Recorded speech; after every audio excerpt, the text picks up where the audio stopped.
What's going on, YouTube? Today we're going to be talking about non-combat pets. So this is something that I feel like needs to be totally reworked in ESO. I feel as though non-combat pets just overall have such little purpose in the game. So I wanted to make a video today highlighting what combat pets actually do have a purpose. So we're going to be going over every non-combat pet that basically does something. So I was recently kind of made aware of this new pet that came in the store. And this was my motivation for this video, which was this one right here, as it gives each character 5 slots, all character wide. So I thought, let's make a video highlighting all the non-combat pets, everything that they do, and all the effects that they can have. So that's going to kind of be this video. Before we jump into it, quick reminder that we'll be doing a double giveaway for the month of August. So to enter, primarily, all you have to do is leave as many comments as you want on any video. It doesn't matter when it was posted. Track all the comments, enter it into a random number generator, pull a winner. The other way that I will now be doing it is so I can actually pull a list of total subscribers. I found out how to do it. So from now, I will be doing one giveaway for comments, one giveaway for everyone that is currently subscribed, no matter when they subscribe. So that's going to be how we're going to do it, but let's jump into the video. So, obviously, this is a great starting point as we are here looking at this pet. Now, these pets, there's actually a couple of these. There's 3 versions of this pet, basically, and they all stack together, which I think is incredible, because that means that every character that you ever have will immediately have an extra 15 slots. Not to group them all together, as we'll obviously go and look at the other ones here in a second, but 1,200 crowns for 5 character spots is like actual spaces on a character is pretty crazy.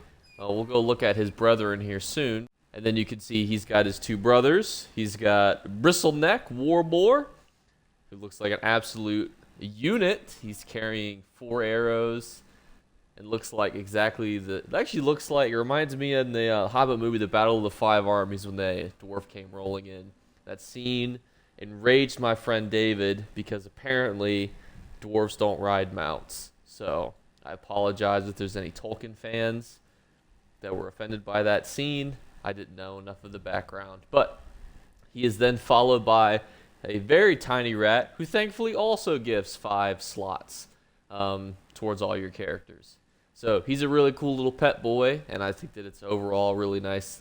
It's really nice to consider getting pets like this, because for those of you who use all of your characters for like crafting writs, you know that 15 slots on a new character is pretty cool. Especially because when you consider the fact that like I bought this one earlier. The crown ratio right now on Xbox I got was 100 to 1, so I spent 120,000 gold.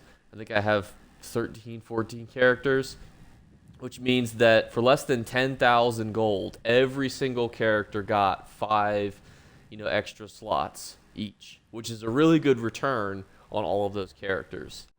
Next, we're going to be talking about everyone's favorite topic, and that is companions. Because for those of you who do not know, companions actually get a little happy when you pull out a pet.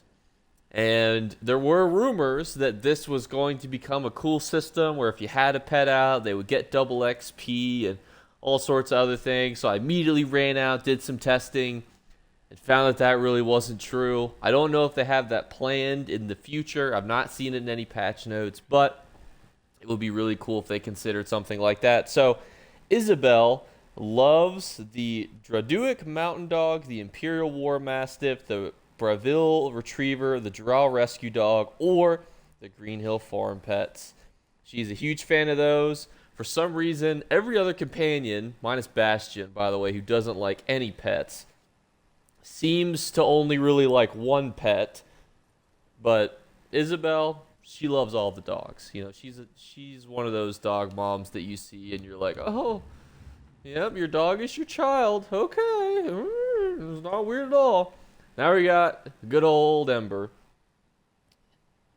Ember is a fan of the big-eared ginger kitten pet. Where is she?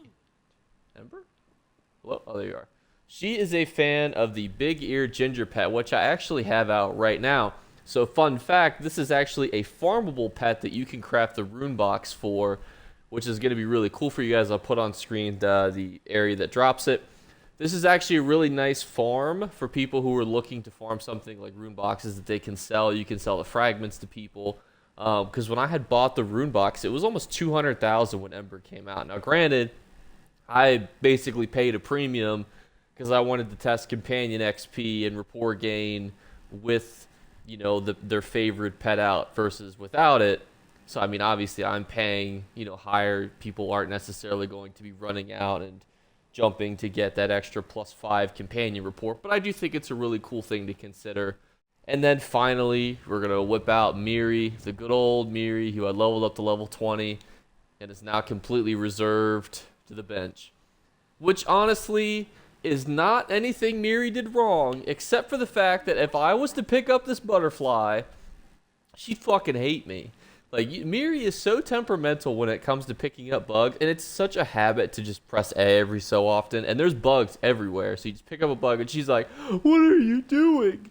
And I'm like, oh, I'm sorry, Miri, it's the A button. I'm so sorry, but Miri is a fan of the demonic chicken pet. Very straightforward.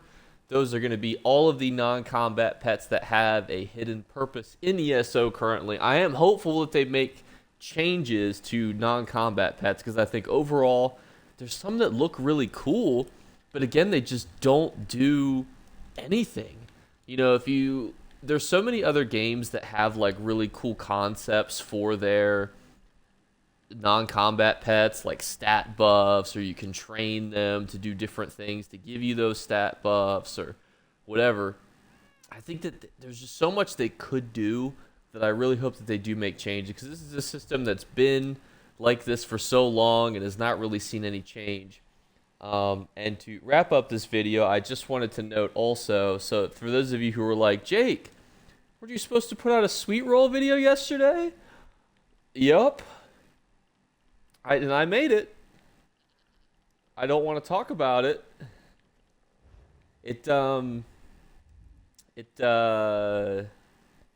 was very, so I didn't have the pan, so I'm ordering the pan that actually, like, you put the dough in and it conforms. I thought I could do some sort of Frankenstein thing, but what came out was not a sweet roll. It tasted like a sweet roll, but it looked different. If this video gets, I don't know how many likes, but if it gets enough, I'll release the footage of it. But it was, it's a little embarrassing. I don't want you guys to judge me off it. It looks like I made a pancake, which to me was crazy. But again, if this video gets like 100 likes, I'll put the video, or I'll put the video or the screenshots on my community feed, because it's a little embarrassing. But that's gonna kind of wrap up this video. So next, kind of coming up this week, we're going to be talking about top 5 potions to sell and use, top 5 poisons to sell and use. We are also going to be finishing the video on ranking all of the dungeons in time for the Undaunted Celebration event.